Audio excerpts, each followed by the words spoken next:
It's finally, and it could happen, everybody. The top Republicans are eyeing a brand new deal with Democrats on spending. And the good news is that this agreement could lead to more direct relief payments to the people of America. That's only if an agreement is reached, but millions of households could begin to receive monthly checks worth hundreds of dollars. Now, tax writers in the House and the Senate are gearing up for negotiations over some tax reform, as comes as lawmakers introduce their first proposals for a big stimulus package, folks. And this is expected to garner widespread support from both sides of the aisle. So Senate Democrats have made it clear that they would like to make some form of the crisis-era child tax credit permanent, while the House Republicans are proposing a comprehensive bill that would include an estimated $240 billion in tax cuts for the big and small businesses and individuals of America. But for 6 months during the crisis, the federal government gave parents up to $300 a month as part of the child tax credit that Joe Biden created. Not only that, but knowing that the child tax credit is a top issue for Democrats, some GOP representatives have said that this is a bargaining chip that they can use in reaching a deal on tax reform. Even a Democratic Senator, Michael Bennet, told reporters that the child tax credit, as we saw for those 6 months, was the most significant domestic policy achievement, and if we can reenact it, it would be again. Growing interest in reimplementing some form of child tax credit would incentivize congressional Republicans to use the policy as a way to negotiate with Democrats. A number of states, including California, Colorado, Maryland, and Massachusetts, and even New Jersey and New Mexico and New York and Vermont have passed their own programs offering similar credits to families that want the money. Even Republicans like the governor of Montana have introduced a bill to provide this type of relief to parents. And some congressional Republicans are beginning to warn the idea of cutting a tax deal with a family benefit.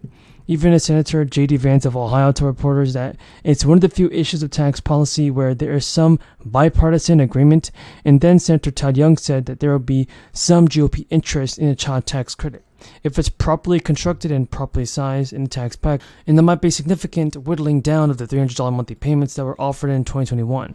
But still, folks, it makes sense for Joe Biden to do this. It makes sense for our stimulus checks to be sent out, and it makes sense for Joe Biden to pass the fourth stimulus payments for sure. And now, this might significantly whittle down $300 payments before, but it's still, the White House is insisting on some form of the expansion of this tax credit. And now, the National Economic Council Director has also wrote in a recent memo that he believes any bill that cuts the taxes for large corporations might be for the working families and children of America. Pennsylvania families, for instance, are across the income spectrum. They can expect to receive about $2.5 billion in tax breaks in 2028 under two bills passed by the State House last week.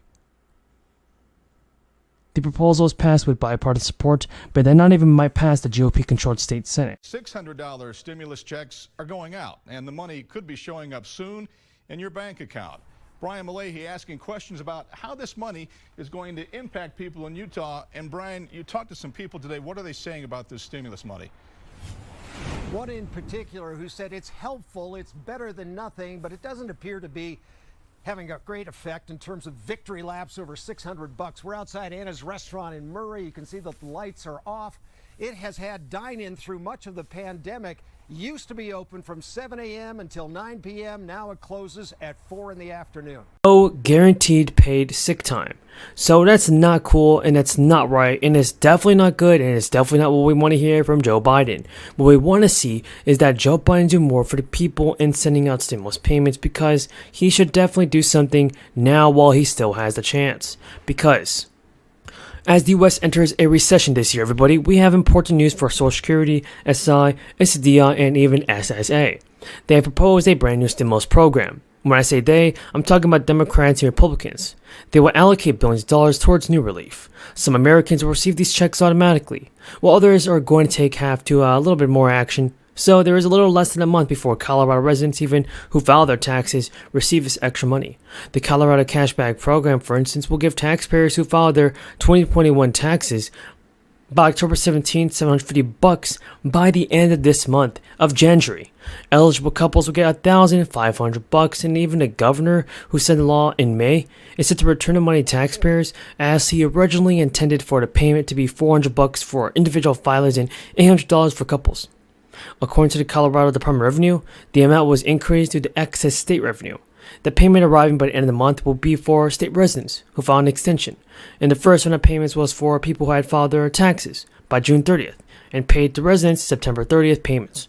So, example of this is what I'm talking about. And when Colorado residents, they must be 18 or older by the end of this year to claim this free stimulus credit. Free stimulus credit, folks, because if a taxpayer who's eligible to receive this check owes any money to the government, like a child support or unpaid parking tickets, well, the rebate amount will decrease. Also, everybody, President Biden and top lawmakers fanned out across the country this week to visit bridges that are said to be prepared with new infrastructure money.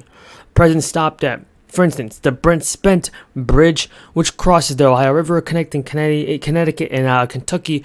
The event touting an infusion of repair money going to bridges, not people. Why is it going to bridges? I have no idea, everybody. We all have to blame it on President Biden because the focus of the White House and the GOP leadership on areas of bipartisan cooperation is a marked contrast to the House Representatives, as they're still struggling to enact somebody to take charge.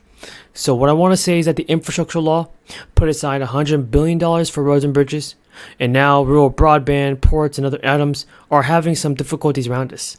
For instance, this week's visit coincided with the announcement that approximately $2 billion of the money will be set aside for repairs in a large bridge program, which includes the Brent Spence Bridge and 3 other bills that the administration describes as some of America's most economically significant spans. Now, Kamala Harris also has visited Fort Drawbridge in the south side of Chicago near Illinois. She's talking about something about to repair these bridges, and Biden and other officials have also talked about lauding the importance of economic repairs for bridges in the business community.